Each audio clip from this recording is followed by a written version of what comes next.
Welcome on this glorious day to the University of Portland here on the Bluff. Are you ready for an exciting morning?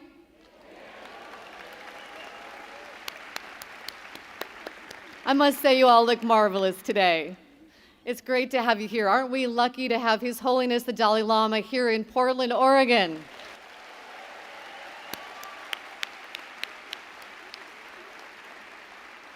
And aren't you lucky you got a ticket?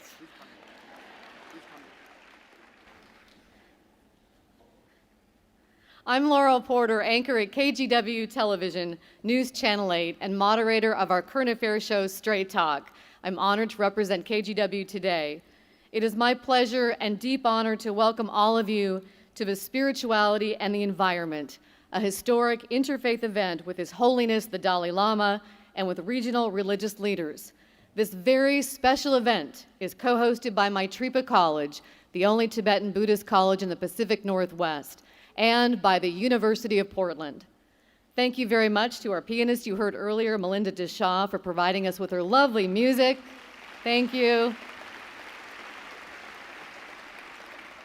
And to Jerry Ellis for his nature photographs. They were lovely. It set the mood beautifully. We will soon be joined by our speakers, and again, if you just joined us, I ask you to kindly silence your cell phones. There is no flash photography and no recording, please. We will begin this morning with opening ceremonies. First, the speakers will come together to light the candle of peace. This will be followed by a song and flower offering by children from Portland. Please welcome the Portland Youth Choir and our flower offerers.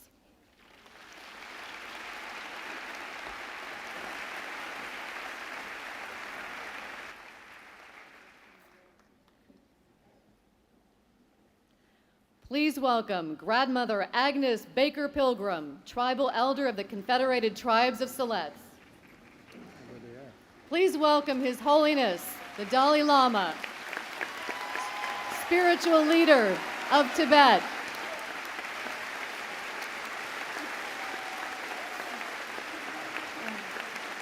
Accompanied by House Speaker Tina Kotek and Father Beauchamp from the University of Portland. I think I'll be standing. Grandmother Agnes Baker Pilgrim. Please welcome Imam Najib, Resident Imam of the Muslim Community Center of Portland.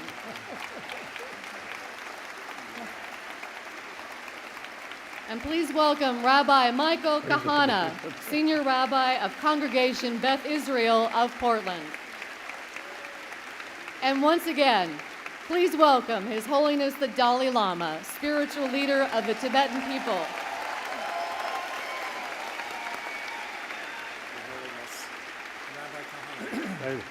We would also like to welcome His Holiness's translator, Geshe Tupten Chimpa. Thank you, everyone.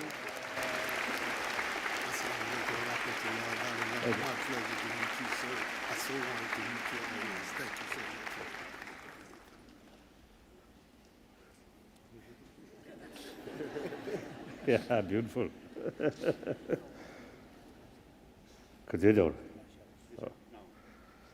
Oh, yeah.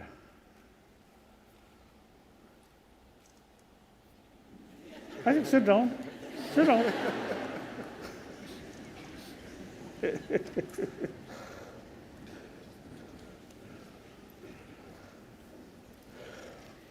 I'd like to introduce Speaker Kotek, who will introduce His Holiness to us. We wanted to include House Speaker Tina Kotek in this summit because the University of Portland is in her legislative district and because she is the speaker and a rising star in Oregon politics. I was also intrigued to learn that Speaker Kotek majored in religious studies in college and has a master's degree in international relations with a specialty in comparative religion. She has described herself as a lapsed Catholic with Buddhist tendencies. She's the right person to introduce His Holiness. Speaker Kotek is serving her 4th term in the Oregon House. She is focused on helping small businesses create jobs, pushing for stable funding for our public schools and higher education, and ensuring that all Oregonians have access to safe, secure housing. Before her first election to the Oregon House of Representatives in 2006, Representative Kotek worked as the policy director for the nonprofit advocacy organization Children First for Oregon and as a public policy advocate for the Oregon Food Bank. She lives in the Kenton neighborhood here in North Portland with her partner Amy Wilson, and we're honored to have Speaker Kotek with us today to help us welcome His Holiness the Dalai Lama to Portland. Please welcome Speaker Kotek.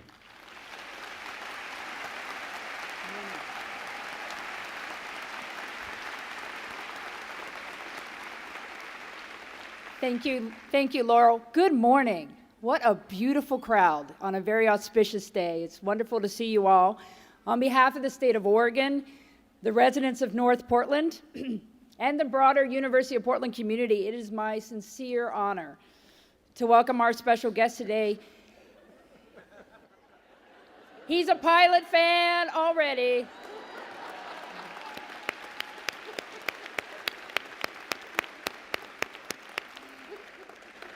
We are very honored to have His Holiness the 14th Dalai Lama of Tibet with us today. Clearly, there is a lot for all of us to learn from His Holiness. I'm looking forward to taking this morning to slow down, as I'm sure many of you are, to listen to him and the eminent religious leaders who are here today, and take something today from his teachings and from their teachings and their thoughts back into our lives, and for me, back to the legislature. For elected leaders, our individual faith perspectives inform the work we do, the questions we ask, and the decisions we ultimately arrive at. So it's imperative for all of us, and particularly those in elected office, to reflect on our starting points and what brings us into these important conversations, whether it's about the environment or about the economy or about social justice issues. In preparing today, I went online, and His Holiness has a wonderful website, and I was reading some of his previous addresses, and one in particular struck me. It's from a passage from 1992 when he addressed the Parliamentary Earth Summit of the United Nations Conference on the Environment and Development in Rio de Janeiro. And while that was made over 20 years ago, it's still timely and still timeless. His Holiness spoke about the divisions between East and West and the growing gap between the rich and the poor. Issues that are still front and center today, and unfortunately growing wider still, the gap between the rich and poor. And he spoke of reducing that gap and of finding a way to bring people together. And he had this one remark. He said, quote, "Come together and think in terms of one world. Both sides belong to that same world. And with this attitude, you can achieve many things." And this is a lesson. Yes, thank you. Those simple words, that lesson, is one I hope we can instill in the legislature, in Congress, and we as Oregonians and Americans take that into our daily lives and share that with what we do. And so I look forward to learning more today and doing my small part to spread the teachings of His Holiness here in Oregon and to make a better world for all of us. And it is my true and humble honor to welcome His Holiness the Dalai Lama to Oregon. Thank you for being here.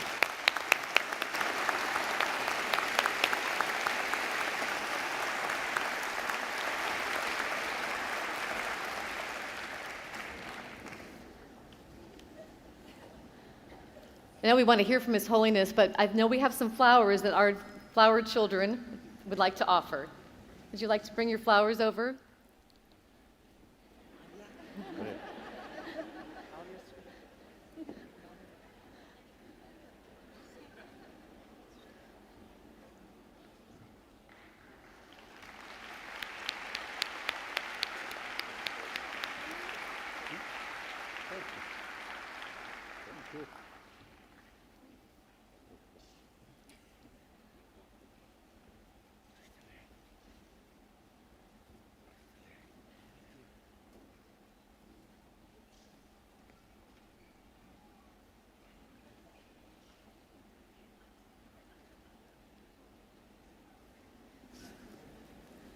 Thank you, children. That was lovely.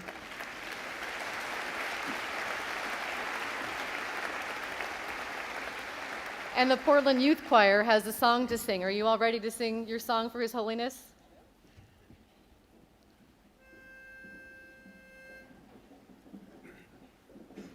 Those lives were mine to love and cherish.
the Portland Youth Choir. Thank you. That was beautiful.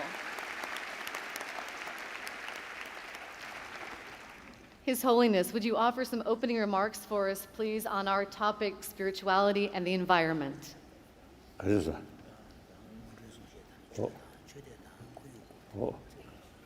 땅 바로 yeah. You can stay right there. I think I prefer stand.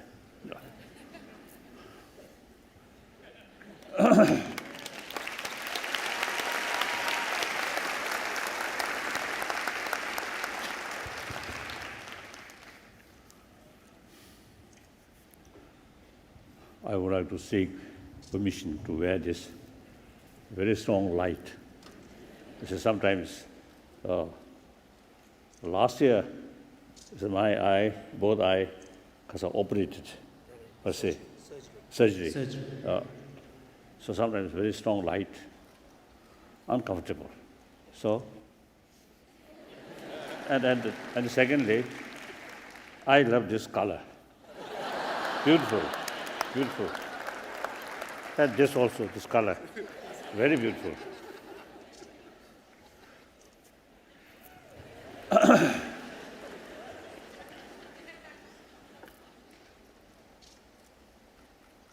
So, firstly, spiritual elder brothers and sisters, and then brothers and sisters.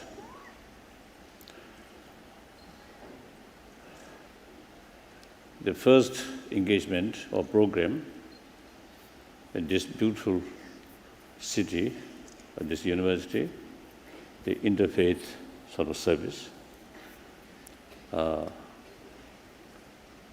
extremely happy. Religious faith, I think, exists only among human beings.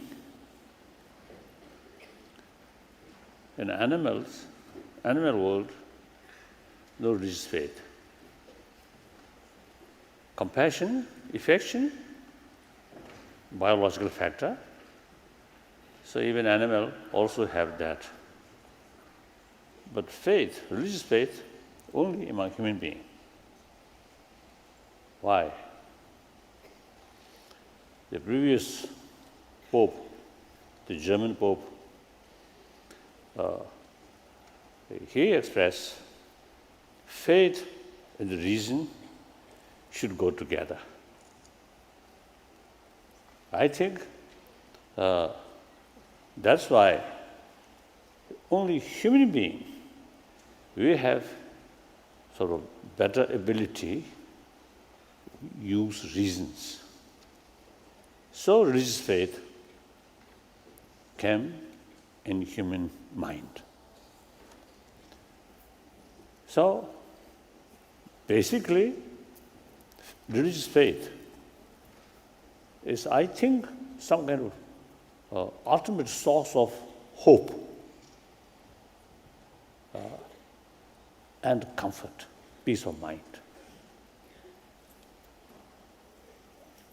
Look, when people passing through desperate situation, things, something beyond one's own sort of control, then faith, I think, immense help to keep hope. And then, of course, the major faith or religious tradition,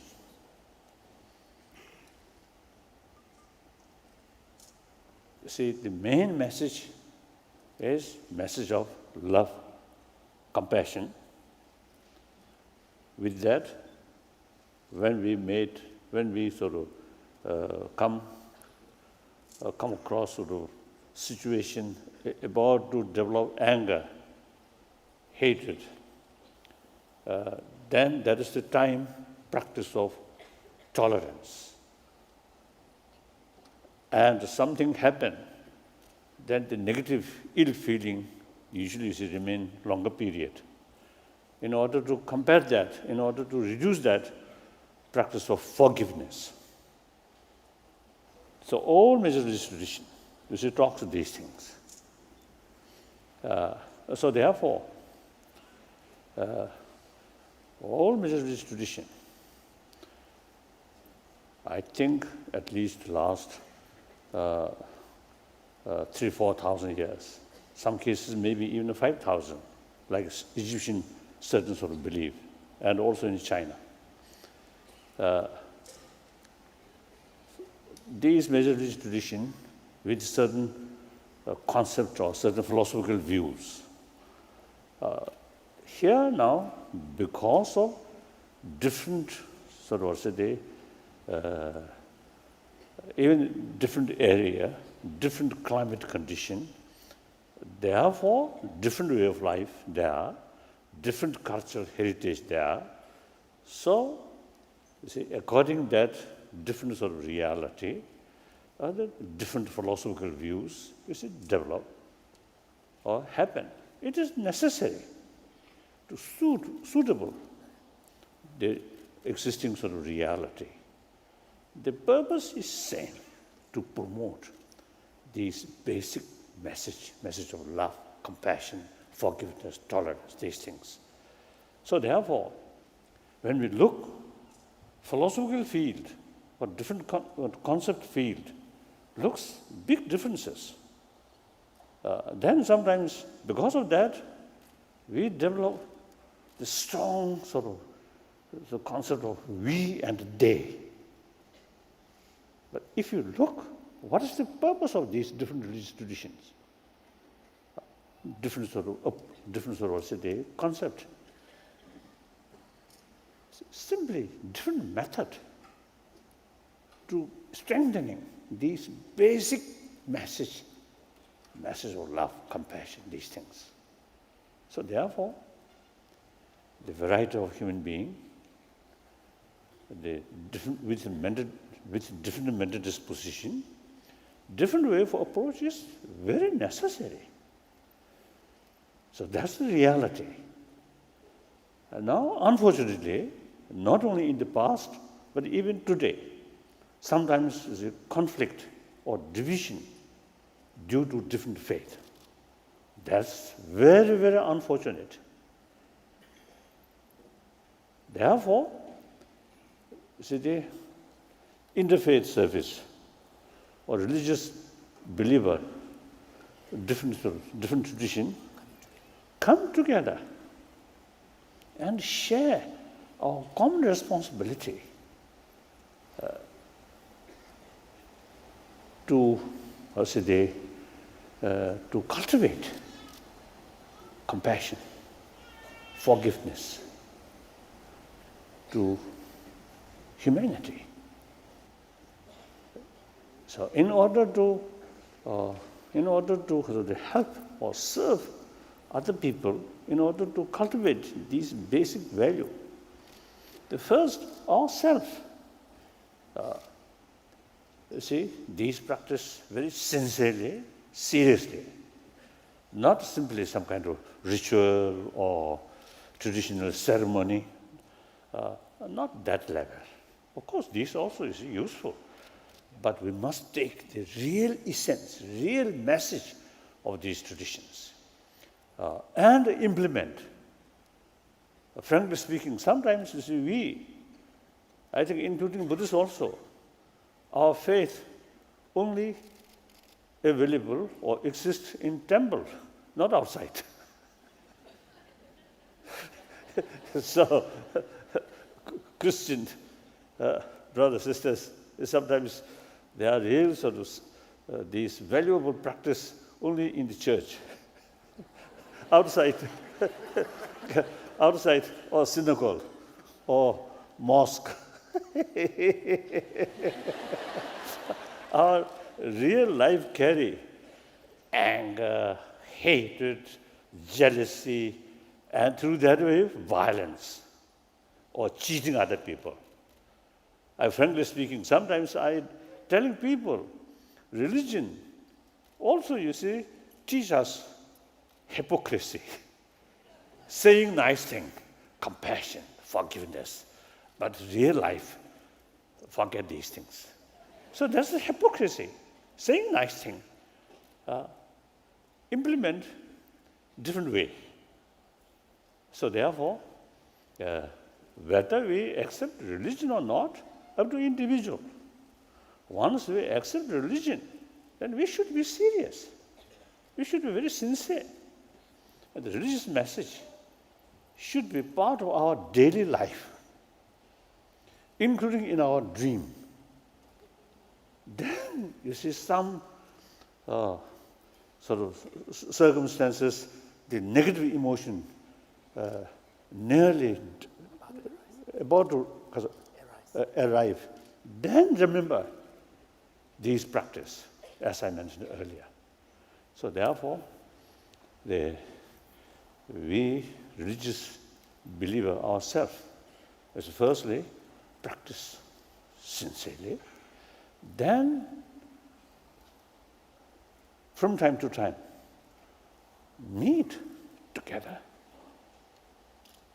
and show in the eyes of public, like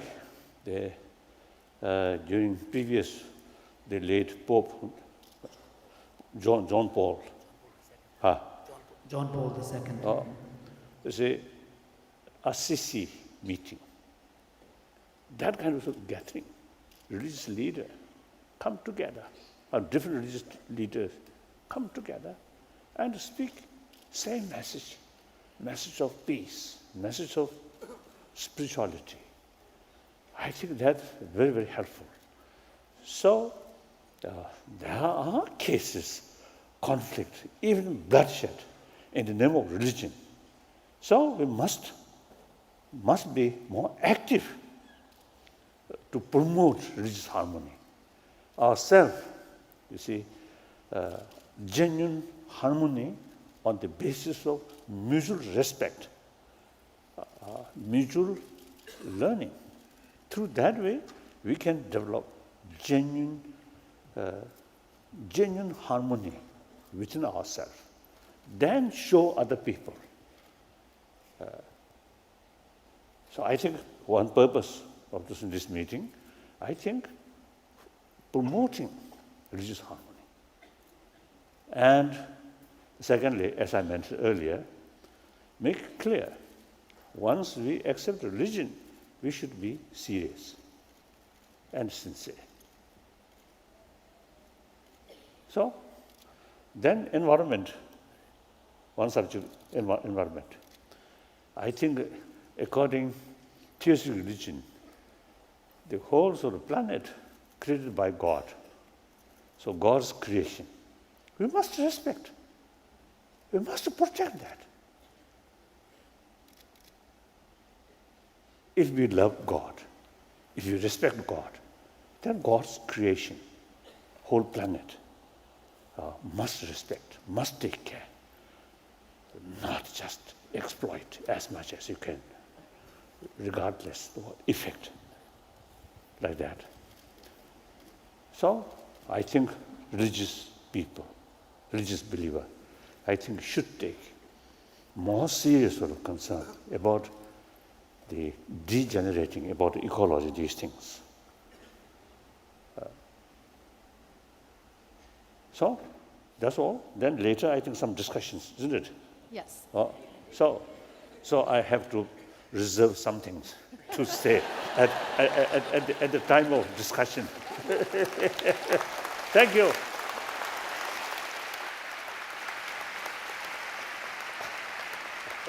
We thank His Holiness for those inspiring words. And I have to say, you look really good in that purple visor. We want to introduce some of our other religious leaders and begin a discussion.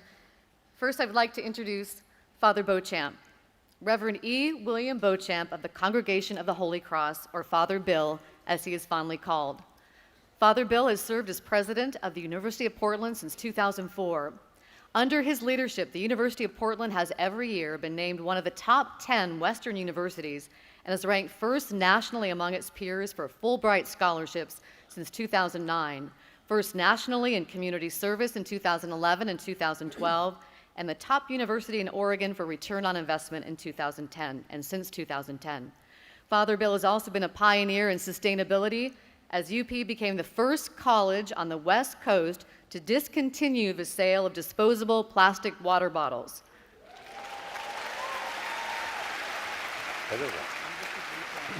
Father and UP signed a climate action plan with the goal of being carbon neutral by the year 2040. Has constructed 5 LEED certified buildings, including LEED Platinum Shiley Hall, one of the only buildings on a college campus nationwide to earn the highest LEED rating. And in 2012, partnered with the EPA to rehabilitate 35 acres of formerly industrial property along the Willamette River. Prior to coming to UP in 2002, Father Bill worked as an accountant, business professor, and lawyer. He was ordained to the priesthood in 1982 and served for many years as executive vice president at the University of Notre Dame. Father Bill, would you please share with us a prayer and your opening thoughts? Let us pray. Good and gracious God, you have created the world and all that is in it. And you have given man and woman responsibility to love and to care for your creation. May we always be mindful of the beauty and often the fragility of all that you have provided us.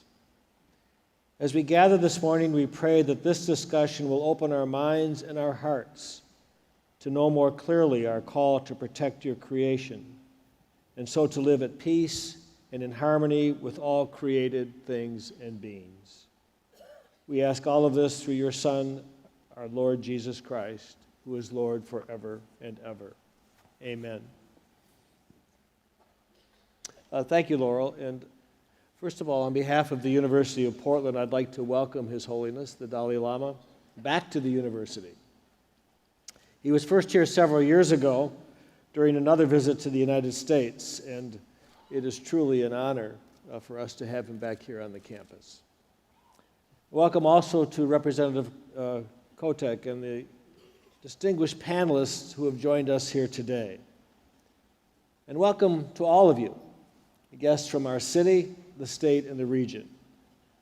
We are most happy to have you on our beautiful campus on this magnificent, as they all are in Oregon, magnificent spring day. The Christian teachings about our right relationship with all of God's creation are rooted, of course, in the book of Genesis, where we hear, "And he looked at everything he had created and found it very good." From that moment, at the beginning of time, God enjoined humans to be good stewards of his creation. And because of that, Christians have always understood that God's work on earth must be their own, because we have been entrusted with a precious gift, and it is our moral responsibility to care for it. In the centuries since then, we have been reminded regularly of our obligation, and we have honored and held up as role models men and women whose relationship to creation has been exemplary. For example, St. Francis of Assisi. St. Francis in the 12th century and early 13th century. He's honored by most Christian traditions for his holiness and his love of creation.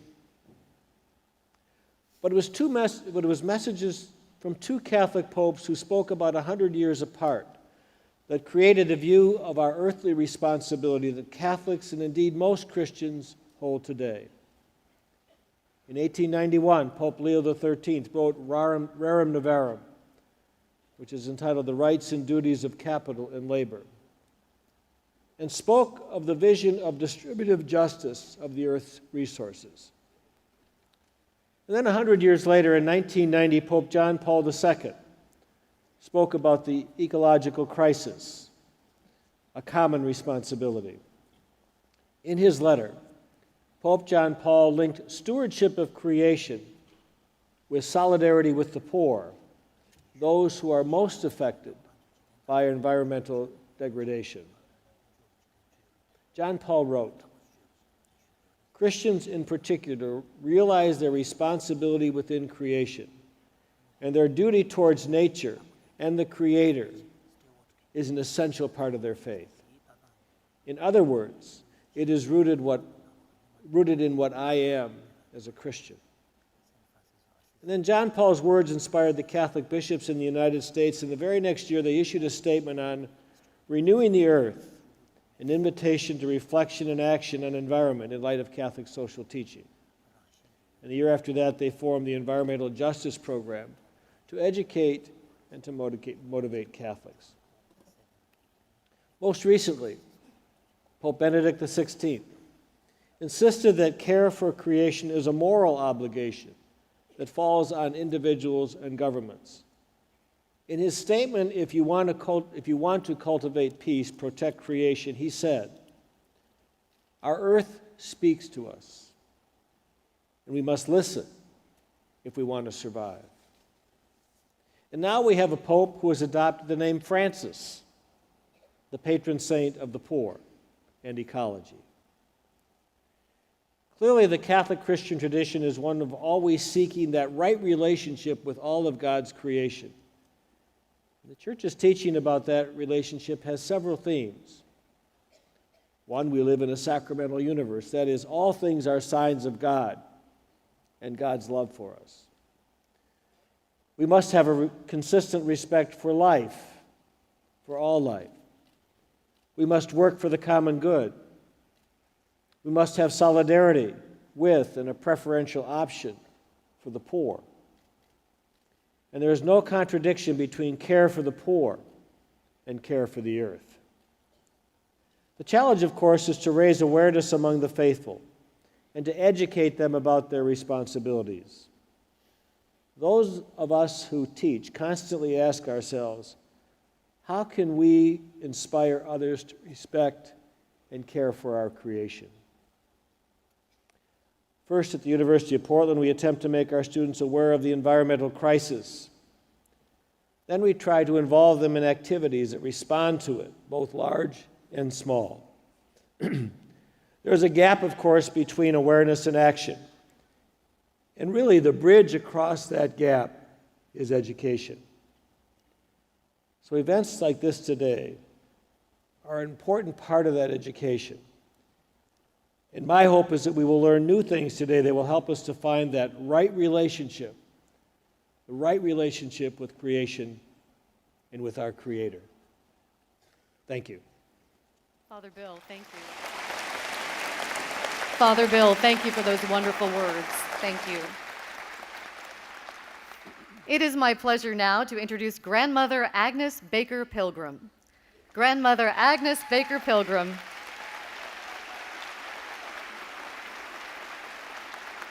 She is honored as a living treasure by her tribe, the Confederated Tribes of Siletz, as she is the descendant of political and spiritual tribal leaders.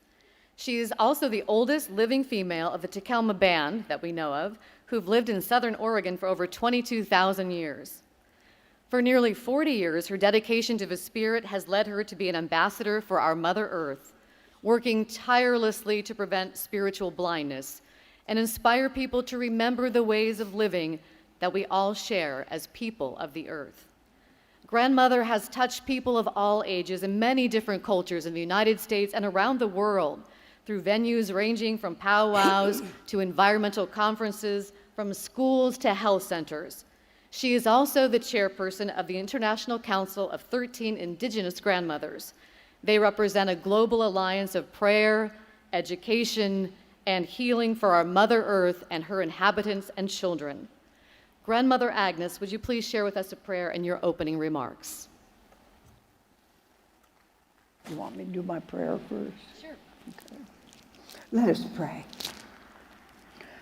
Dearly beloved, Sahli Papa, Sahli Mama, Great Spirit, Creator of all, Creator of the great mystery, God, bless us, Grandfather. Pity us today, your grandchildren here, each and every one. Bless you, Grandfather, for watching over our elders, our givers of life, and everyone here today Thank you for bringing us together in a safe way from the 4 directions that you always instructed. Watch over us, Grandfather. Help us with our responsibility to the earth, because you gave us everything we need to survive and how to take care of it. Help us to come back to the teachings of doing things in moderation and balance, that all things are sacred. Help us, grandfathers, as we are all water babies. Water is our first medicine. We came into this world in water. Help us, grandfather, to stop the pollution around the globe. It is our job. The ancient ones left us with that responsibility to take over and to care for everything that's here that you gave us. Help us, grandfather, to be in oneness. Help us to carry peace and love and compassion in our hearts, and kindness. It is each of our inside jobs. Grandfather, you know that you can help us. All we need to do is say 2 little words, help me, and you come. Thank you, Grandfather, for being in our lives, that we could come to you day or night. And help us, Grandfather. We know that yesterday was history, tomorrow's a mystery, and today is our gift. Thank you for this beautiful day that we can only do one day at a time. Grandfather, we are this family today. We're all connected to all things. Let us always remember that. We've got one time to walk through this life, and that is the gift that you gave us. And Grandfather, help us to do a better job of taking care of our world. It's not us adults that own this world, Grandfather. It's the children. Help us to take care of it for them, the waters, the air, the animals. Without the animal kingdom, we cannot live here. Help us to take care of them. Be their voice. Grandfather, we are the voice for the voiceless. Stop the silence. The wolves, the coyotes, the orca, all the animals got a right to make their sound. Help us to do a better job and stop the pollution in the waters and the air, Grandfather, so that our little people can grow up and have good air and good water. Help us to do a better job, Grandfather. We thank you for this opportunity to be with His Holiness. And we pray to China that you will soften, the rulers will soften down so that the Tibetan people can go home. It is a disgrace to the world what China has done. Hear our prayers, Grandfather. Bless our Holiness as he journeys in his family, and the Dharmasala and the orphans that are there, Grandfather. Watch over them, keep them safe. And Grandfather, we pray that you talk and help each one of us here today in our walk on this planet, and help us to help those that need our help, Grandfather. We pray, give us that strength, and we give you the praise in His name. Aho, aho, aho. Thank you, thank you.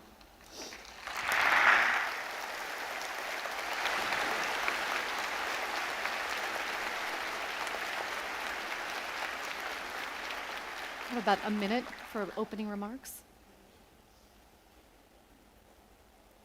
There's so much to talk about today and so little time.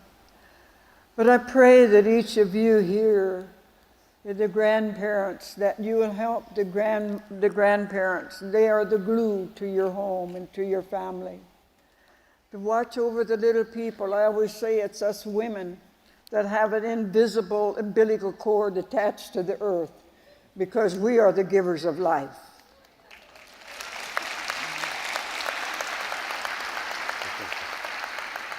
And we believe, as 13 grandmothers, when we came together October 11, 2004, out of Phoenicia, New York, that we're raising femininity to the top.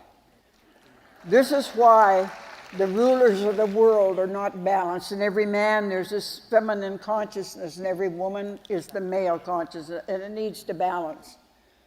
We need to stop the rulers from ruling us with fear and force. We can do it if we want peace.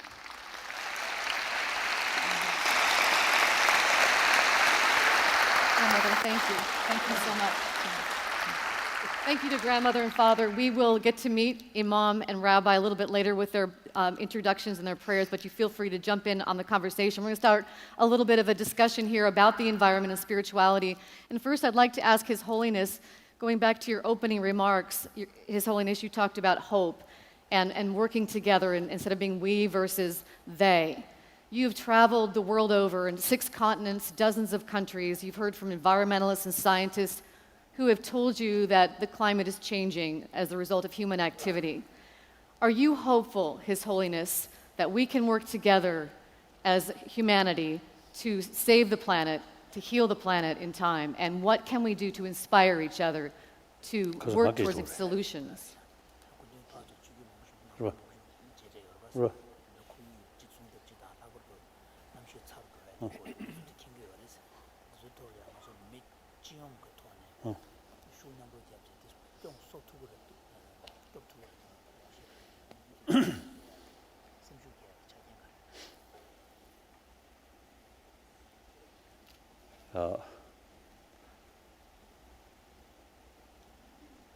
Buddhist literature, see, we usually, you see, talking eons. So, eventually, our whole galaxies will disappear. So that's the part of movement of the nature. Natural cycle. Go like that.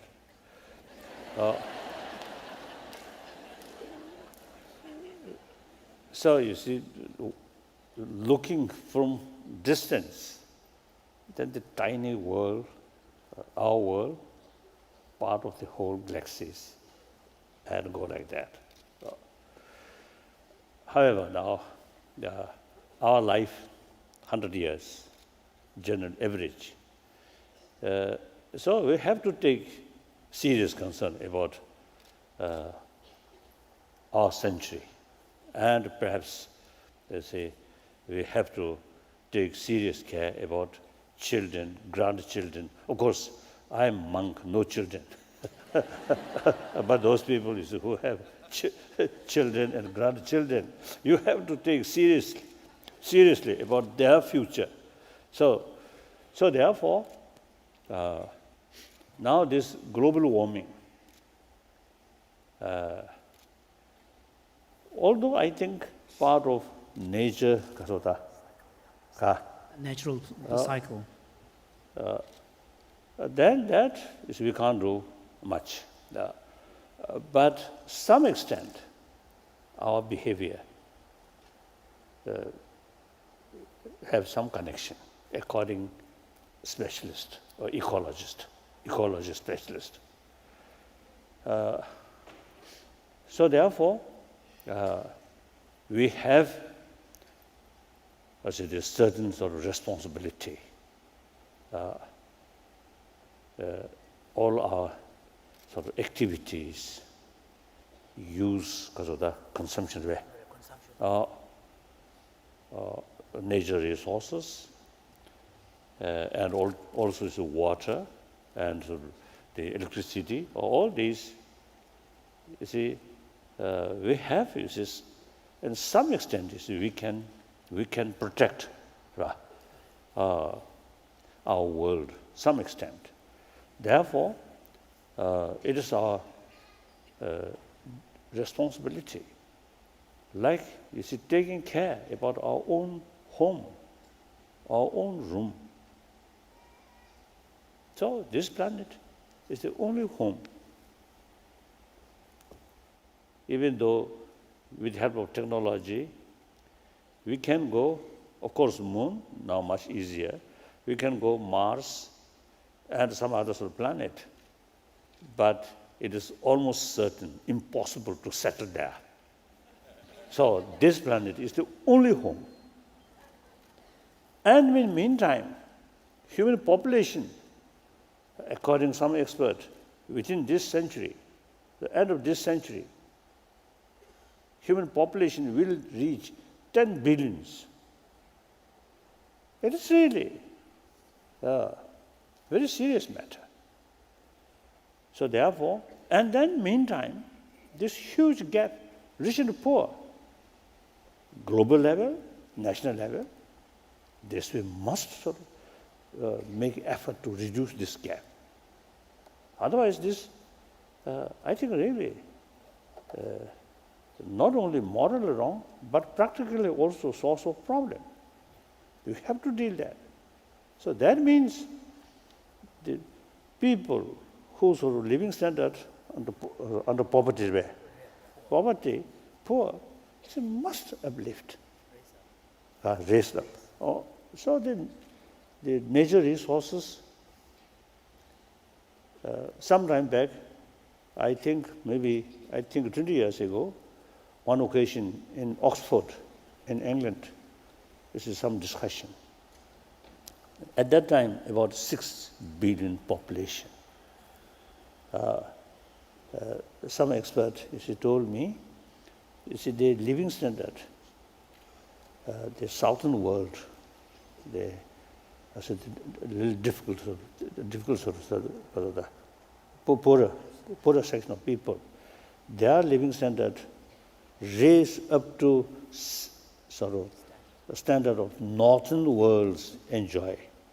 Then the natural resources could be sort of some sort of questionable. So then 10 billion, no question. So these are, we have to think long term, just out of greed or consumption, regardless what effect. That, I think, that kind of lifestyle, I think, should check. And then, taking care about environment, this should become part of our daily life. My own sort of, perhaps I think, insignificant, silly contribution, yes, silly contribution. Every moment when I living room, hotel, I always put off light. Then I never take kasachuti, with tap. Use a bathtub. Supposed to see taking care to preserve water. But of course, showers always do one morning, one evening. So I don't know. I don't know whether you say 2 showers, one bath or I don't know. So in any way, like that, these things should be part of your daily life. And then, as Mother mentioned, teach, show other people, your family member, your community, sense of caring our planet, ecology, should be part of their life. His Holiness, thank you. Let me ask Father Bill to build on what you were talking about. You were talking also about the poor, taking care of the poor, taking care of your home. And Father Bill, I know you signed the St. Francis Pledge to try to advocate for the poor who are affected by global warming, to also take care of planet Earth. What are you doing here at UP, and how can we inspire others and spread that message? Well, I think the key to this really, it's the starting point is education. I'm thinking of my generation. When I was growing up, quite frankly, up until not that long ago, we didn't worry about the environment. We thought there would always be enough of this. We didn't worry about what we were doing to the water and the earth because it wasn't in our consciousness the way it is. So that to a certain extent, my generation, we kind of have to change our way of thinking, which isn't easy for us to do. People my age don't change easily. So we get used to certain In fact, there are people in my generation that don't even believe we have a problem with this, because they've always lived a certain way. There will always be there. That's not true of today's college-age people. They are very aware. They've always been aware of the issue of the environment, and they're very open and very concerned about what the environment is going to be for them, for their children, and for their grandchildren. So as I said, we have an opportunity here on the campus, and we take advantage of that opportunity whenever we can, beginning with something as simple as no sale of bottled water as a starting point. But also, we have had conferences on campus, such as the Focus the Nation, which is a national conference that we very much were involved with and participated with on the campus here a few years ago. All student-run, thousands of students around the country. We had a water conference here on campus. Our participation in making sure we have LEED's buildings. But also we have, within our theology department, we have people that work with the environmental sciences working together. So the recognition that this is an issue of basically for our faith tradition as well, concern about the environment and creation has to be part of that. Then in addition, our whole community service program is making students more and more of awareness of their responsibility to the whole community. As His Holiness said, we have to be concerned about the poor as well, because often they are the ones that are the most affected by our carelessness with the environment. So as I said, it's an educational process, and quite frankly, I learn a lot from our students as well, because they're very aware of this issue, and I am very hopeful that going forward, with that type of an education, that type of awareness, we're going to make great progress. His Holiness, I know that you really, Rabbi, it looks like Rabbi would like to say something. Rabbi Cahana. Laurel, your question about hope is, I think, really the essential one, your question to His Holiness. When I speak to my science friends, friends who are involved in climate change, they speak without hope. They feel that they've been speaking for a generation. They've been warning for a generation. And it's only now that we're starting to see a global awareness of what they've been speaking about for so long. And they fear that we've passed the point. It is, I think, the responsibility of the religious community now to speak about hope, just as His Holiness did. We have that responsibility to say we are partners with the scientific community. We have to be speaking their voice, and we have to be saying we are the masters of hope. That's what we do. We are the people who have been given that responsibility to inspire. And when we have the platforms that we have, most of us don't have as wonderful a platform as His Holiness does. But as he says, whatever way we can do, any voice that we can speak to others and say, you have a responsibility to make a difference. If every one of the 10 billion take that responsibility, we can make an incredible difference. I know His Holiness talks a lot about and has thought a lot about the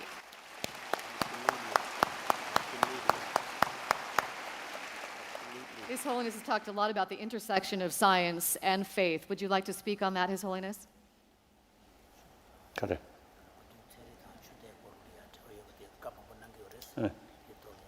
I have the book. It's a good book.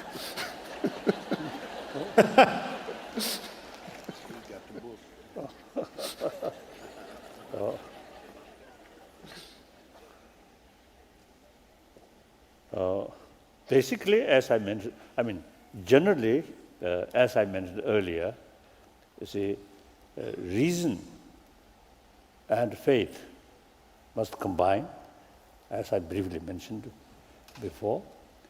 So reason means analyze.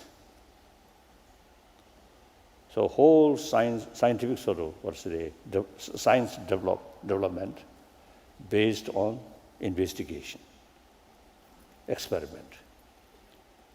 So that is try to seek the reality through investigation. So use reasoning. So overall, you see, there's that kind of sort of connection. For example, what benefit practice of compassion? It is wrong to say, oh, God state. No. We must analyze. Practice more compassionate sort of feeling, sense of concern of others' well-being. Since you develop sense of concern of others' well-being, then there is no room to exploit other, to bully other, to cheating other. As a result, your sort of way of life can carry honestly, truthfully, transparently. Through that way, you can develop trust from the rest of your community. Trust is the basis of friendship. So friendship, some extent maybe artificial friendship can buy money, buy power. But real friendship only comes when you have trust. Trust can develop if you carry transparency. That very much related with sense of concern of others' well-being. If you keep here extreme selfish, extreme self-centered attitude, then often you see lead hypocrisy, cheating other people, telling lie. Some scientists, you see, through their sort of investigation, you see, they say people who often telling lie, more stress. So you see, truth, speak truthfully, honestly, transparently. Inside, more satisfaction, more sort of self-confidence, more inner strength. Telling lies, here, weak, always feel some anxiety. So analyze these things. So then you will develop firm conviction. Oh, practice of love is really immense benefit to myself. That's the way. So therefore, you see, the religious sort of message must analyze what's the value, what's the benefit.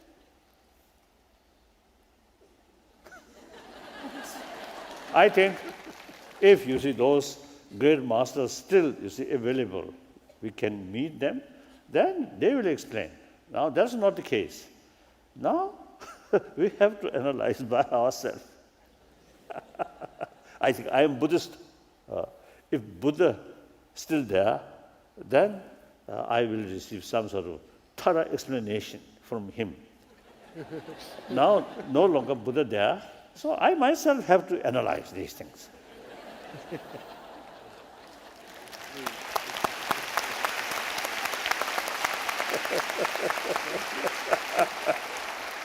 Imam, His Holiness was talking about trust, and that's something that you and I have talked about, something you work on all the time in your faith and through the Muslim Community Center.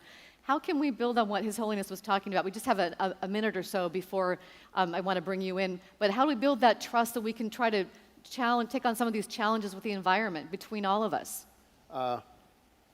Laurel, I'd just like to kind of dovetail off of what His Eminence the Dalai Lama has said in terms of population increase. An interesting book by Michael Kerr, it's called The Race for What's Left. And in this particular book, he points out human population. Human population will go from 7 million in 2011 to 9 million in 2050. And he says our resources are already strained as they are, but a lot of it has to do with our reckless mismanagement and the extravagant lifestyles, just as the Dalai Lama was pointing out, that we kind of accustom ourselves to. And just as Rabbi Cahana has said, in terms of us from a faith-based perspective, and this was one of the main reasons why I thought this was such a prestigious gathering, was to be with these type of notoriety, and coming from our different religious perspectives, be able to come back to, say, our congregations and be able to share this type of information from them for dissemination so that we all can be involved in this, the protecting of our natural resources, the looking out for humanity, protecting the poor. All of these things are necessary for us to ensure for humanity to have a way forward. And Imam, thank you. I need to end this part of our discussion.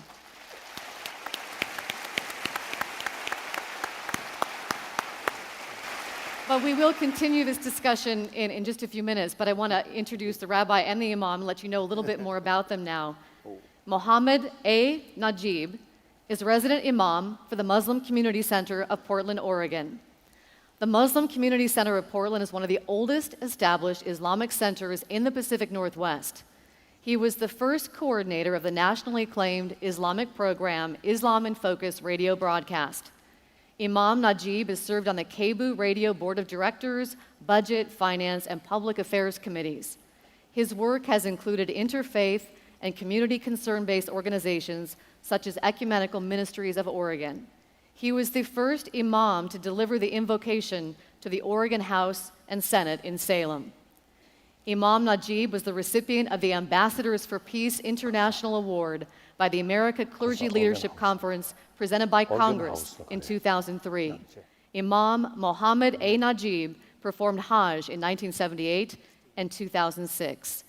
Imam Najib, will you please share with us a prayer and your thoughts on spirituality and the environment?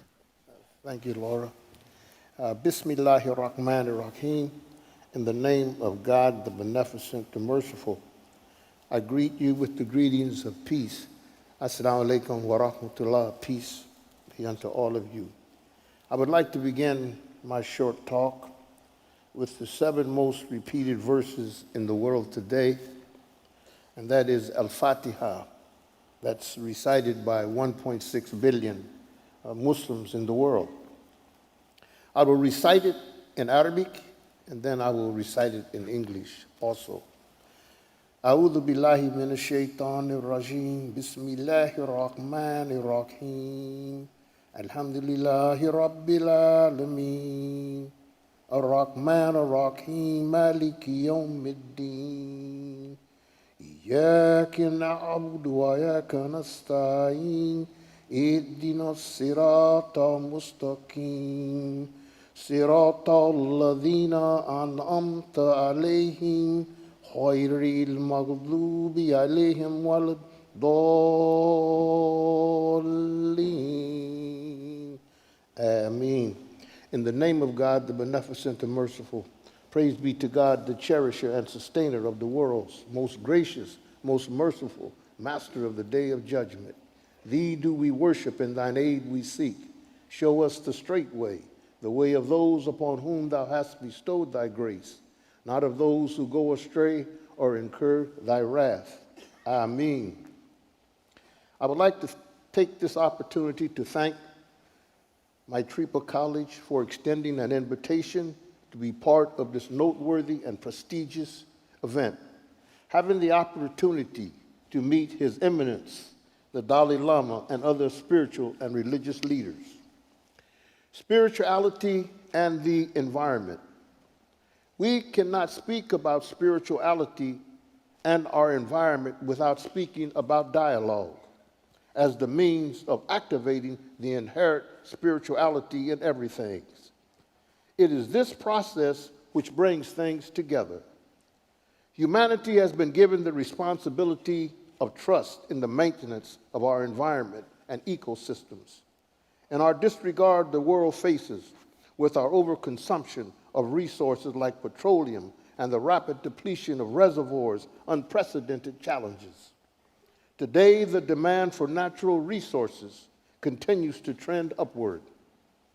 It is our lifestyle of mass consumption and extravagance that dwarfs our spirituality and has done the most damage to our environment. I have a quote here from a book, The Ecology of War and Peace, by Tom H. Hastings. He's a professor at Portland State University. I quote, his quote, "The ecosystem we live in is designed to sustain itself and all that exists within its interdependent matrix, which includes humanity. Research has proven that the anthropogenic forces of mismanagement and abuse have altered the ecosystem's potential to sustain itself, and a radical adjustment in mentality and methodology must be embraced." End of quote. Honoring this sacred right to environment, we must respond to our spirituality within us and our connection to the environment. Each organism has its place and role to play in this intricate and interdependent network of ecosystem. Our ecosystem requires us to dialogue and act as guardians from the conservation and protection of the trees, forests, woodlands, countrysides, and all living creatures, as well as their habitations. As nations like ourselves, each species has a right.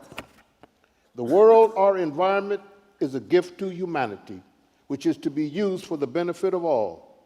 Not only has humanity been given the authority, but also the responsibility to work in harmony with the natural environment. This is our trust. This trust should impel us to have a more active concern for the human condition and the integrity of creation.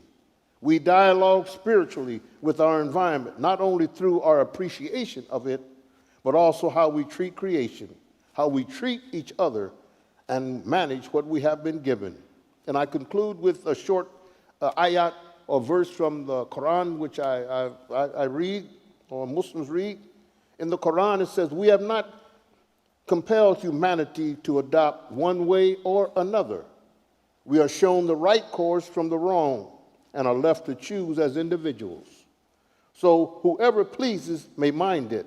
Most certainly, we, humanity, have been shown the way." Shukran. Thank you. Assalamu alaikum wa rahmatullah. Imam Najib, thank you. Thank you for those inspiring words.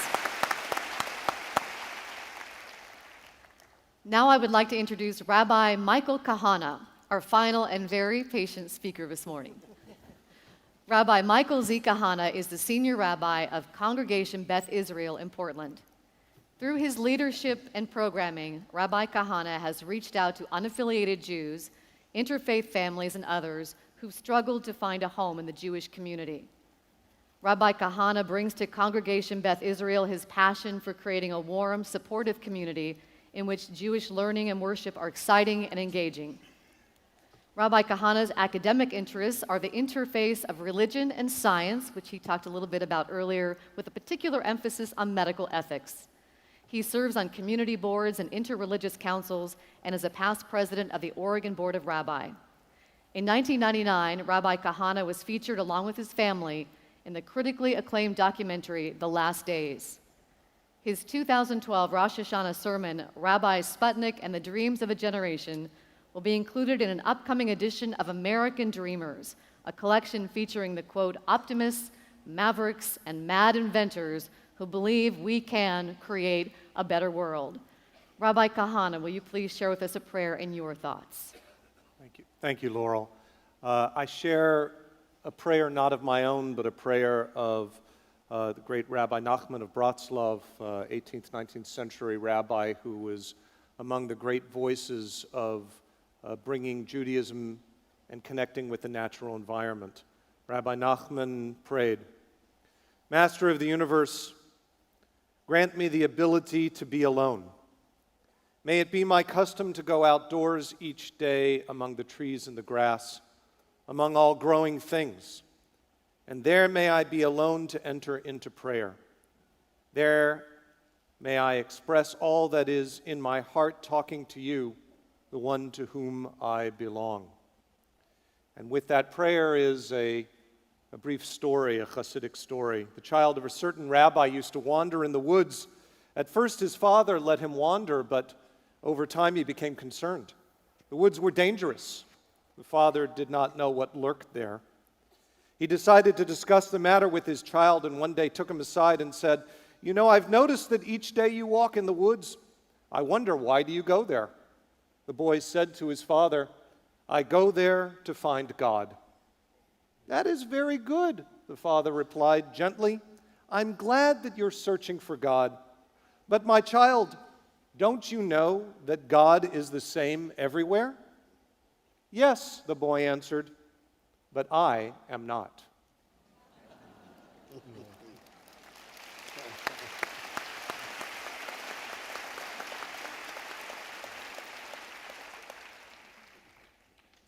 Having the great privilege of being the last speaker, I get to repeat many of the themes that we've heard already, but perhaps from a Jewish perspective, slightly different.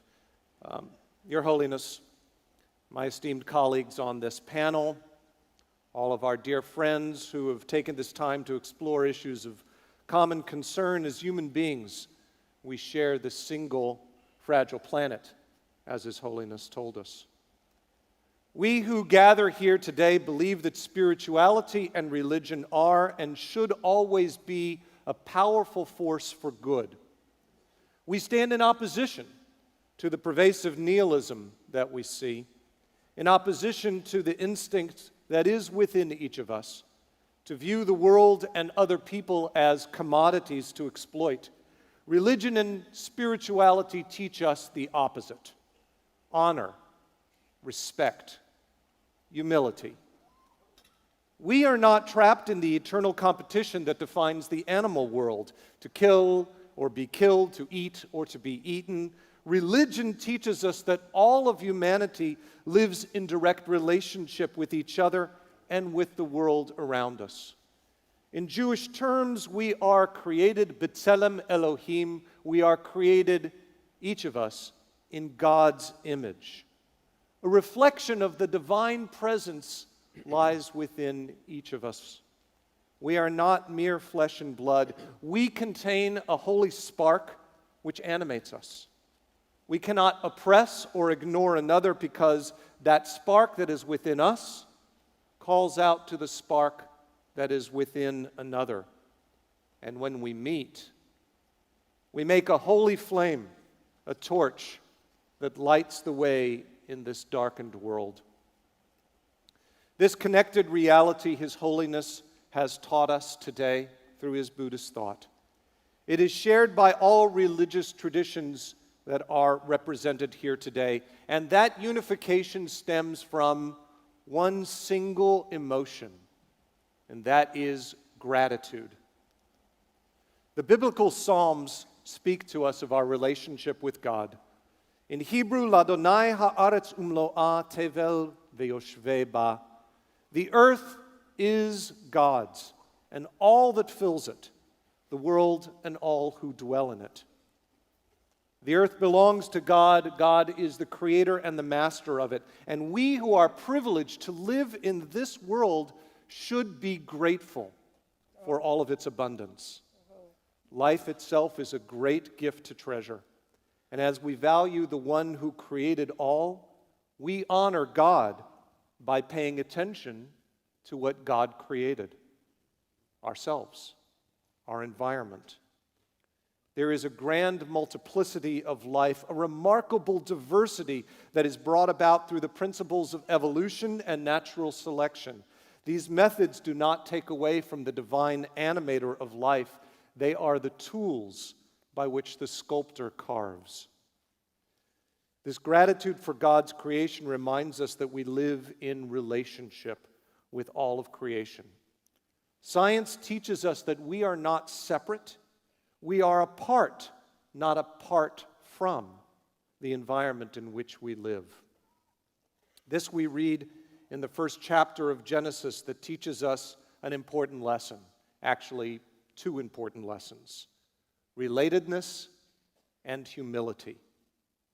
As Father Bill shared with us from the first book of Genesis, God said, "Let the waters be filled with many kinds of creatures and birds that may fly above the earth in the open firmament of heaven."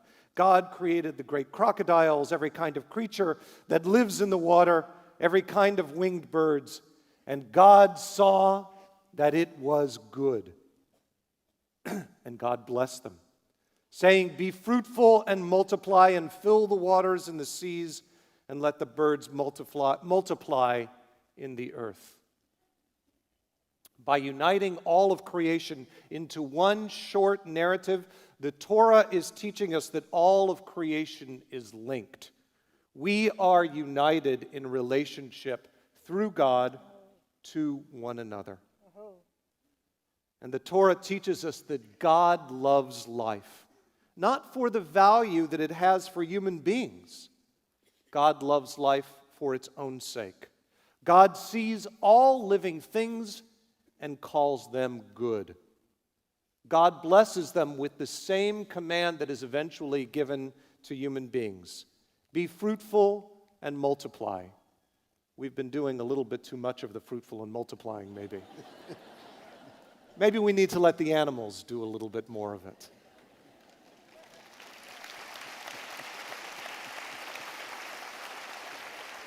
We human beings have a tendency to look at the world in terms of what can it do for us? What can I get from the world, from the animals, from the plants, from the living, from all of God's creation? But we are taught in our Jewish tradition the opposite. Maimonides, the great 12th century rabbi, philosopher, and physician, teaches us that everything exists for its own purpose, not for our human needs. All things have their purposes, even when we don't understand them or benefit from them. Right. The Midrash, this is a collection of ancient rabbinic homilies, teaches us. Our rabbi said, "Even things which you may regard as completely superfluous to the creation of the world, such as fleas or gnats or flies, even they are included in the creation of the world, and the Holy One carries out the divine purpose through everything, even a snake or a scorpion, a gnat or a frog." So we should love them all, shouldn't we? The snakes, the scorpions, the gnats, the frogs, they are all a part of God's creation. The second lesson of the Genesis story is one of humility. The Midrash teaches us that order of creation that we see in Genesis is not an accidental order. Not that we human beings are the pinnacle. In fact, the Midrash turns it exactly around. It says, "Humankind was not created until the sixth day, so that if pride should happen to govern, it could be said, even the tiniest flea was created before you were."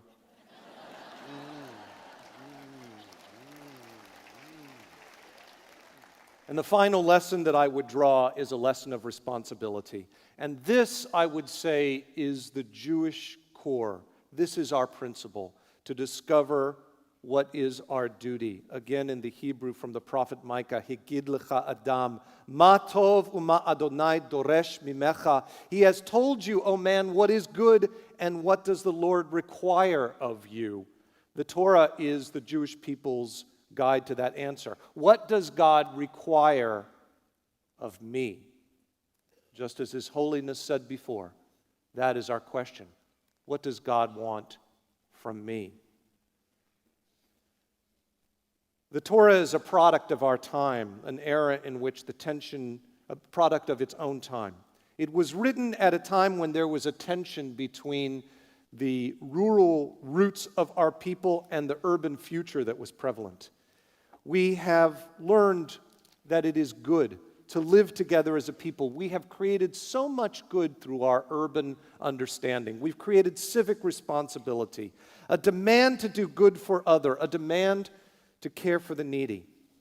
But there is something that gets lost in urbanization. A love of the land that comes from an intimate knowledge of the land.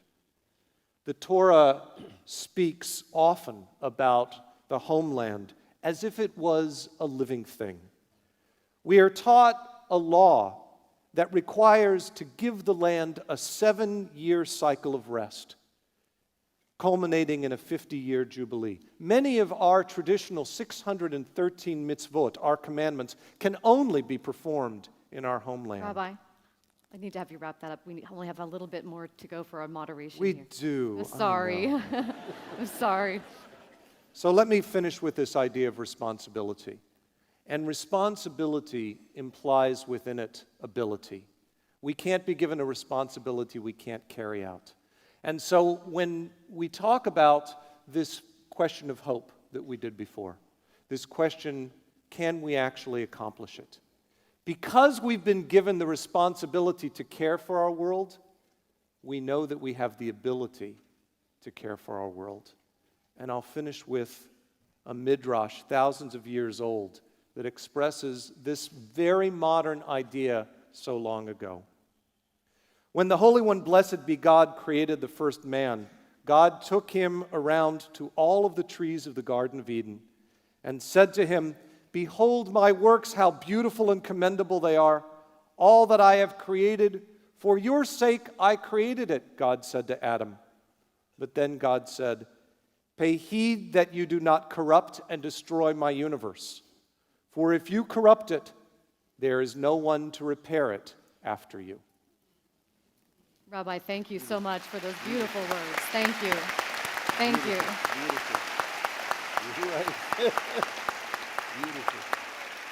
We want to continue our discussion where we left off before and talk about some of these themes we've just heard about: responsibility, gratitude, this interconnectedness from your different faith perspectives. And I'd like to start with His Holiness. When you were a young boy in Tibet, what was your relationship to the environment? How did it influence your thoughts about some of these themes? And then how did it change when you left Tibet and became what you called a citizen of the world? How did that change your relationship with the environment?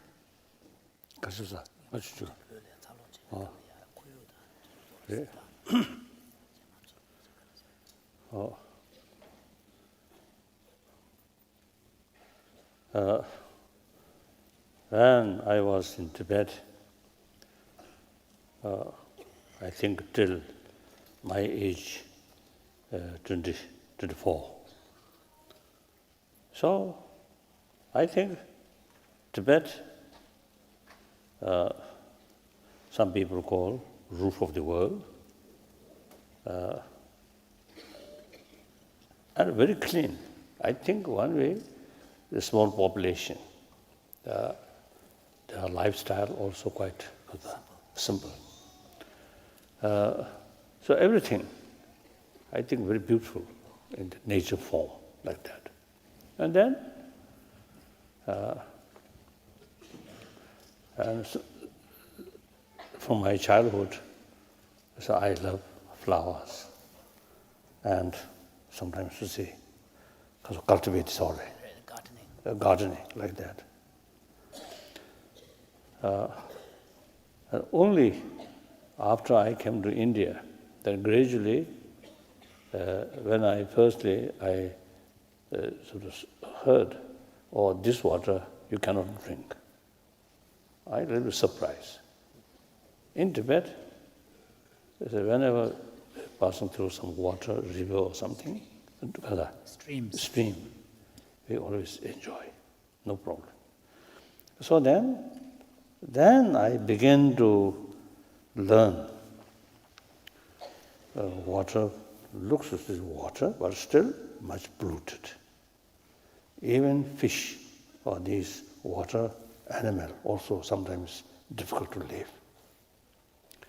I remember one time in Stockholm, in the center of the city on the river, some of my friend mentioned nowadays in that river begin to reappear some fish because of the special care because of the pollution. Pollution. Although the factories are still there, but they put some special effort to not polluted water like that. So as a result, some fish now gradually appear. In the previous, no fish like that. So therefore, then gradually I developed keen sort of interest about the environment issue. So I learned through scientists. I'm from scientists. So my awareness about sort of ecology is through education. Right? So I think like media, I think should make clear. It is everybody's interest, taking care about the environment, these things. And sometimes even it's necessary, our daily lifestyle, if something indirectly affect ecology, then should reduce these things. So that I feel like I think myself, full of ignorance, then get some knowledge, and then that ignorance is reduced. That's the only way to educate people. Like that. So that. Now suppose wherever I give talk, I always talk about ecology, importance. Or then, now here, I think I may mention one Chinese ecologist. A few years ago, as I saw one article wrote by a Chinese ecologist. That article brought by one Irish ecologist. So in that article, this is mentioned the global warming, the rate of global warming on global level, 0.1. And Tibetan Plateau, the rate warming 0.3, so a little higher. And then he mentioned the effect, global warming, from Tibetan Plateau as much as South Pole and North Pole. So he described Tibetan Plateau as third pole, so south and north, and then third pole. So like that, it seems you see, that person really is seriously sort of study on the spot, I think. So he concluded like that way. So therefore, as a Tibetan, see, it is very, very important to know the delicate situation about Tibetan Plateau, about ecology. So I hope many Chinese, particularly those exploiting nature resources without proper care of the ecology, these I think should educate. Then Tibetan Plateau, of course, the major rivers which cover almost whole Asia, you see, their ultimate source come from Tibetan Plateau and the Himalayas, snow mountains, these things. So therefore, almost I think over 1 billion human beings' life depend on these rivers. So it is something very, very important. So I always say, telling these things. So perhaps part of my sort of commitment is ecologist, but never sort of study about ecology.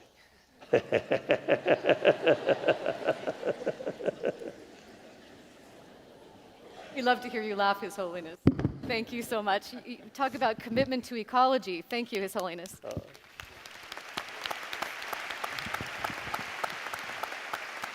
His Holiness talked about a commitment to ecology. And grandmother, I know you had a brush with death in 1982 with cancer, and you made a pledge at that time as you healed that you would work to heal Mother Earth. What wisdom have you learned from that experience you could share with us to help us all as an interfaith community, religious and non-religious, try to solve some of these problems facing the planet? Well, I learned a lot, or I wouldn't still be here. You know, to me, church is every day. I'm not working every day towards some God that's here already. I'm very grateful to be alive. I've been at death's door many times, and I said, I don't have to go to church because I fear hell. I've already been there. And I know what pain is, but I know what hope is, and I know what love is, and I know what compassion is, that I carry it in my heart all the time. And I'm very grateful to be again with His Holiness that teaches all of that. And I think that each of us, if we are guided, and if we can do our 18 inches and get all this thinking thing down into our heart, you know, at least once a day.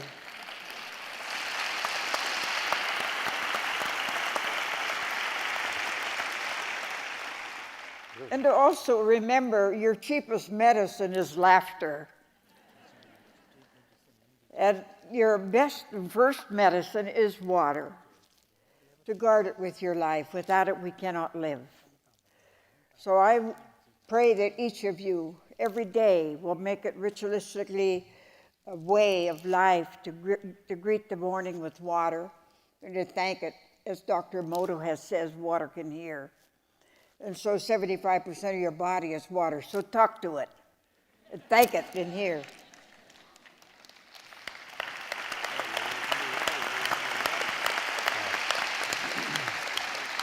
Thank it when you cook. Thank it when you wash your clothes and wash your hands.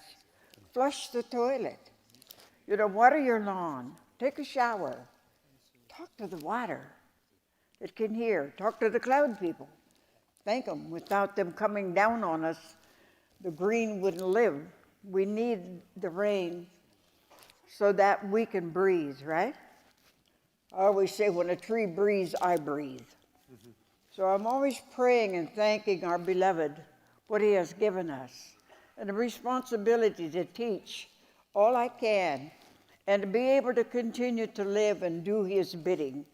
You know, I am only His servant. And I really appreciate being in my life and guiding me and helping me. I always say when I go to, if you got one foot in this world and one in the other, you better start praying that you'll make it, you know. And so every step counts. You know, life is hope. Guard it, cherish it, walk with your truth. You know, walk your prayer. I don't care what your belief is. I always say there's one beloved God and many paths. So let's learn to get along and accept one another, you know, and give each other encouragement. Always don't help somebody else unless you got yourself cleaned up first. You know, you got owies and baggage, quit carrying it around. You can't change a thing a minute ago. You know, all you could do is forgive it. And let it go. Thank you so much. I want to bring Father Bill in this too. Thank you so much.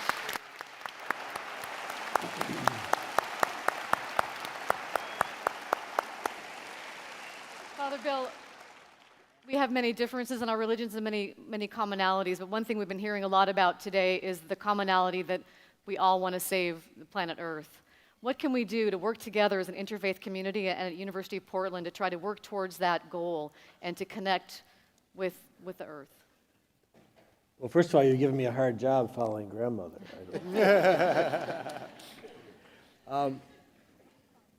If you look at the purpose of this interfaith dialogue today, I mean, I don't think the more important thing is it can't stop today. Interfaith dialogue is important at all times, and to recognize and respect each other's traditions, and to recognize that in the end, we all have one goal. One goal is that we all live together, that we recognize our Creator and what our Creator has given us, and that we take responsibility for it. So the more we can have dialogue, but the important thing is once you have to go beyond the dialogue, you have to go to action. And so the important thing is that dialogue leads to action. And it's the same thing at the university. We can talk all we want in the classroom, and we can have all the clubs and things that we want. But when the student graduate leaves the university, they don't take what they've learned here and take it into their world, then we haven't accomplished anything.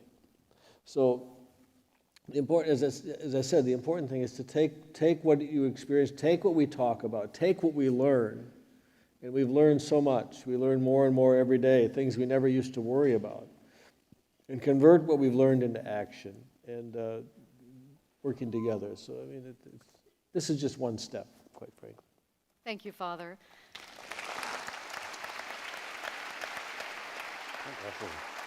Imam, you talk about dialogue a lot. How can you build on what Father Bill was saying? How can we use the dialogue we've begun today, take it into our community, and turn it into action? You know, Laura, from, I think, all of our perspectives, there are things that we can relate to in terms of our principles of belief that we hold dear to us. And just like we've talked about the environment, we've talked about humanity and the concern that we should have for each other.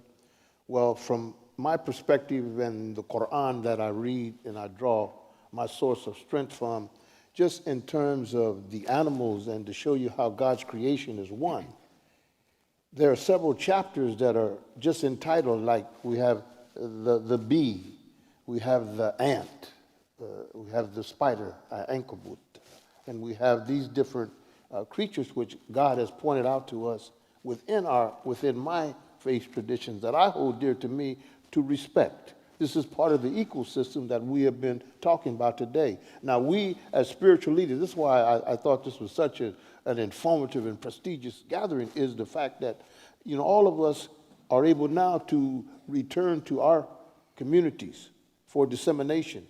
What Father Beauchamp said in terms of this can't stop here, and the Dalai Lama, his Eminence was saying earlier, the Rabbi, Mother Agnes Pilgrim, all of us are saying that we have to continue this dialogue. This dialogue and the activation of it in terms of the spirituality, we must now, come together as one and use it now as a springboard for us to activate others and start causing that type of environmental change within not only ourselves and our communities, but it will spread to others in terms of the protection of humanity. And that should be the primary goal and focus of this. Imam, thank you.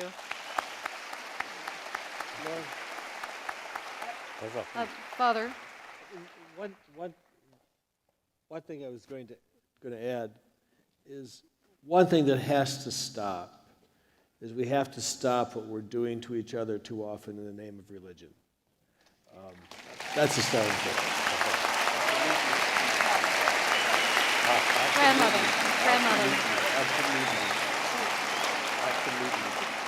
I'd like to say that we're all in this leaky canoe together.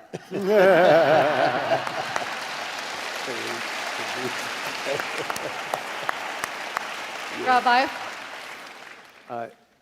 The importance of dialogue is not speaking but listening. And we're all really good at speaking. Listening's harder. What I want to take away is the differences that we have, because it's very easy to talk about our commonalities. What is, I think, fascinating is our differences, our different approaches, and to understand what it is that I learn from my Muslim friends, what do I learn from Native American, from Catholic, from the Buddhists, from everyone. Every person brings us a different perspective, and then we need to translate into our own perspective and speak in our own authentic voice, but learn from each other. And how do we then take those things and inspire every person that we speak to continue that dialogue in our own voices and respect the individuality of those voices? Rabbi, thank you. I want to thank Imam, Rabbi, Father, and Grandmother so much. It is difficult. thought we could have went on for an hour. We could have really It is difficult to draw this enlightening talk to an end. Really wish we could go on. But on behalf of my Tripa College and the University of Portland and all of us here today, please allow me to express sincere gratitude for all of our speakers and for their spirited and earnest engagement with each other and our topic of spirituality and the environment. And now I'd like to ask His Holiness to offer concluding comments for us to consider on this topic before we end our session, and what we can all take away from this, His Holiness, so that we can go out into the world and make a difference.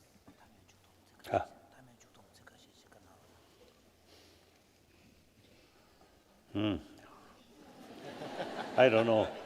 I don't know. I think you mentioned, at least to say, in the name of religion, should not harm each other.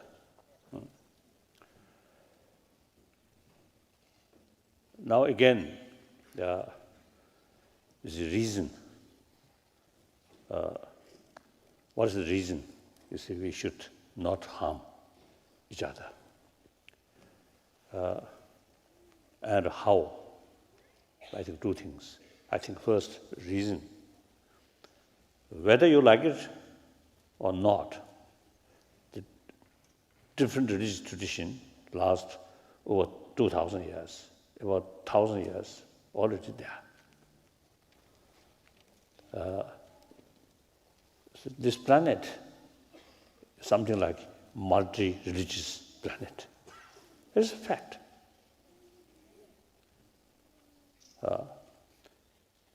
If you harm other, what do you get benefit? No benefit. No matter how sort of,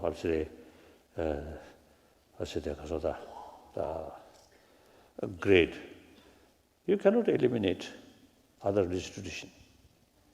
You have to live side by side. That's the reality.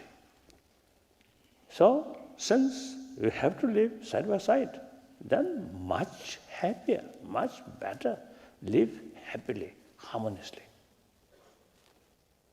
Live together, no other choice. Then remain distance, suspicion. What benefit? Then, how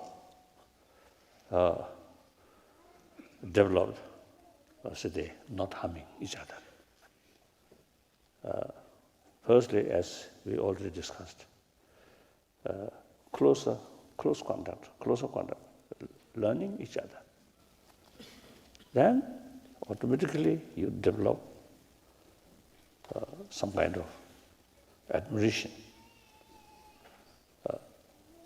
and appreciation that how much contribution made those other religious traditions last 1,000 years to millions of people. Then you develop genuine respect, genuine admiration. I'm Buddhist.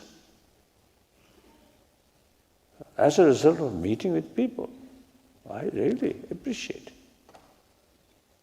There are a lot of sort of people who really serving humanity or difficult area, very poor community, number of Christian,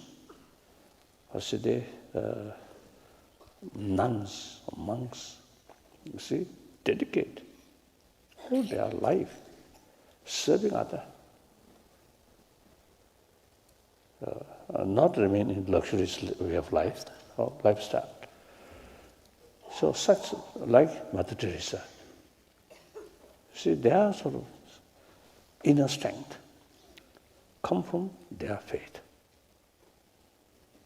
So once we saw these things, then automatically you develop admiration or appreciation of that tradition. This is one thing. Another thing, many years ago, in Argentina, we have some sort of also gathered some religious leaders and also some scientists. There are one Chilean scientist.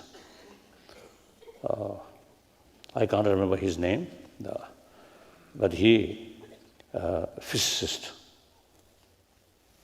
In our gathering, he mentioned as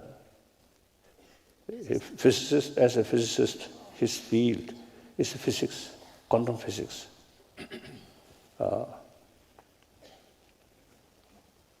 And he carried sort of research in that field. But then he mentioned he loved his own field, scientific field, but he should not develop attachment towards his own field. It is really wonderful. Now, for example, I'm Buddhist. I have faith, Buddhism. Because I got a lot of sort of benefit, improve my life, and essentially bring inner tranquility, no matter how difficult it is. So therefore, I believe, Buddhist teaching. But I should not develop attachment towards Buddhism. Because once we develop attachment, then your mental attitude becomes biased. Once your mind becomes biased, and you cannot see goodness of others because your mind biased. So in order to see reality, our mind must be, we must look objectively. Our mind should be unbiased. So therefore, I believe, of course, generally, I think in the past history, and even I think today, conflict, name of religion, I think their main factor is economy or political reasons, but use religious name. Then some cases, I think people who really believe their own religion, but other religions are something wrong. So now, I think the people call fundamentalist. So believe one's own religion. It's a very strong sort of concept. One truth, only religion. Then look at others, or something wrong. So that, I think, causes of too much sort of attachment towards one's own faith. Then here, I often telling concept of one truth, one religion, and the concept of pluralism, several truth, several religions. It's a contradictory. One truth, one religion, several truth, several religions. But how to overcome this contradiction? In terms of individual, concept of one truth, one religion is very relevant. In the terms of community, naturally, several truths, several religions already there. Now, on this was the platform where already 5 truth, 5 religions already here. If we insist only one truth, one religion, if I, Buddhist, emphasis on one truth, only one truth, only one religion, then I have to convert this person, become Buddhist, that person also try to become Buddhist, this also, that also. What use? Impossible.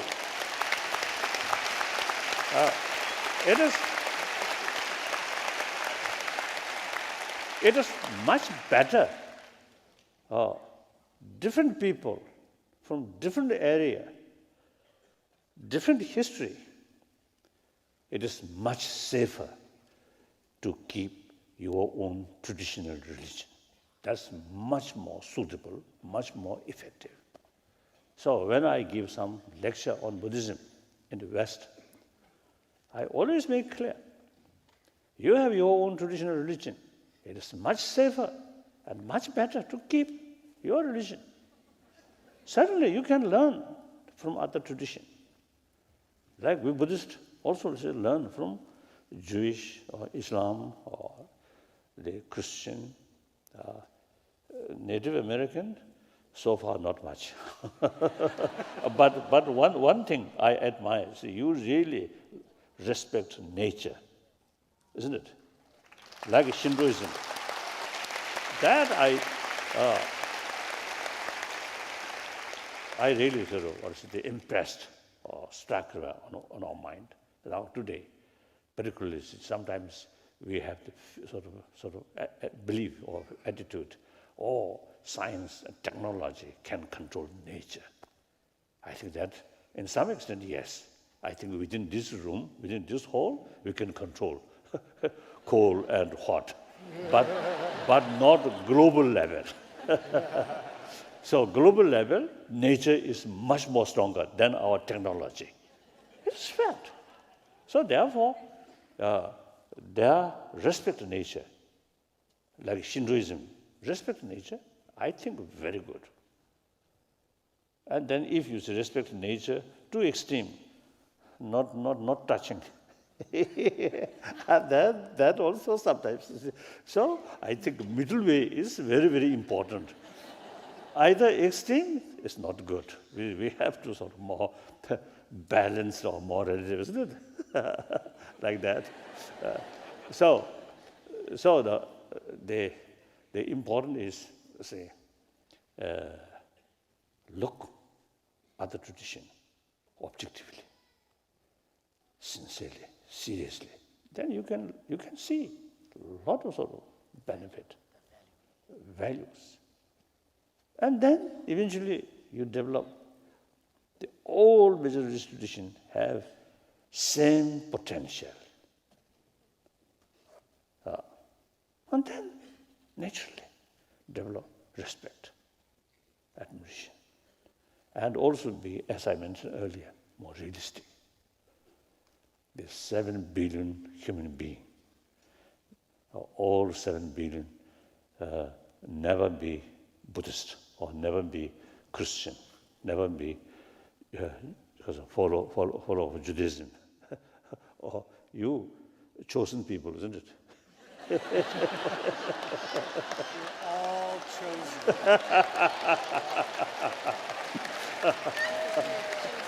That whole 7 billion human beings will not be Islam follower. It's fact. It's reality. And then, in fact, recently I saw one report. Out of 7 billion, over 1 billion formally declare non-believer. That's fact. So it is up to individuals' right. So therefore, thinking these realistic sort of look, right? Then there's no other choice except live harmoniously. Some argument? Do you have some argument? No. Argument.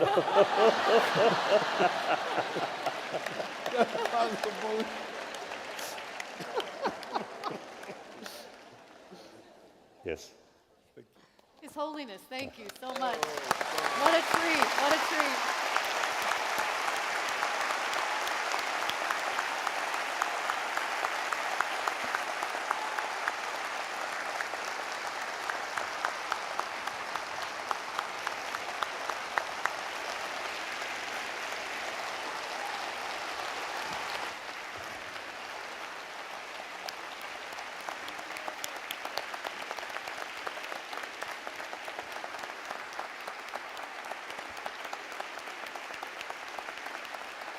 대답해가.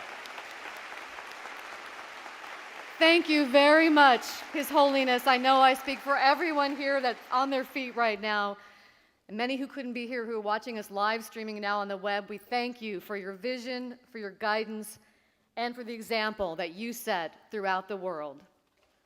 Thank you so much.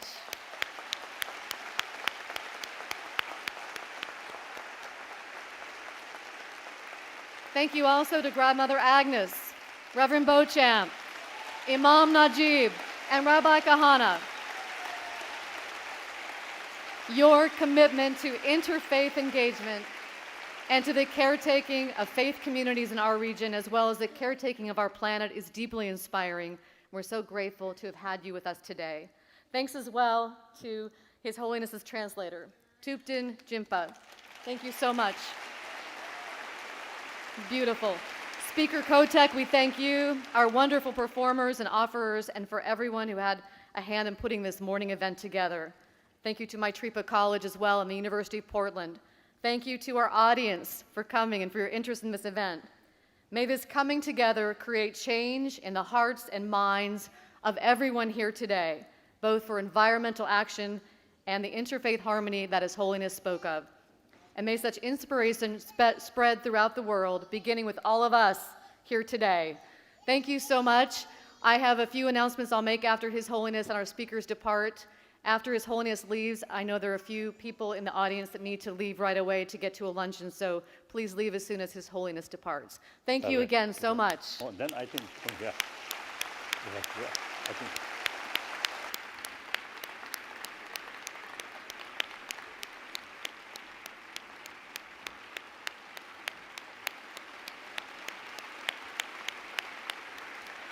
His Holiness is presenting prayer scarves to the speakers.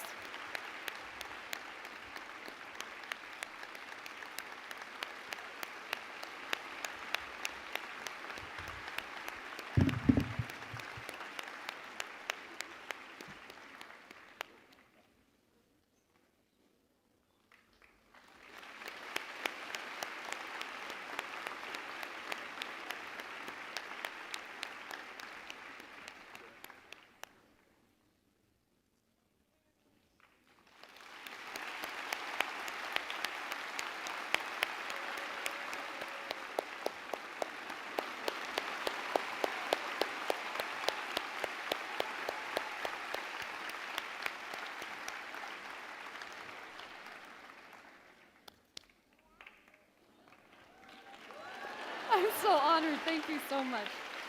Thank you, His Holiness. Thank you.